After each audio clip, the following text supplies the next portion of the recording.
In the menu File Preferences, enter the board URL. Click OK. The board URL will be shown in the below description. Select menu Tools, Boards, Boards Manager.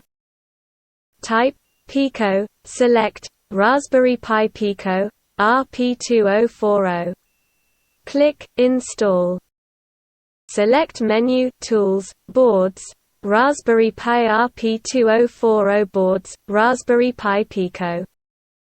To upload a first sketch, hold the Boot Select button down while plugging in the Pico to your computer. Then hit the Upload button. After the first upload, select the serial port shown in the Tools, Port, Serial Port. Then, there is no need to press Boot Select button for sketch upload unless USB port will not respond. Thanks for watching.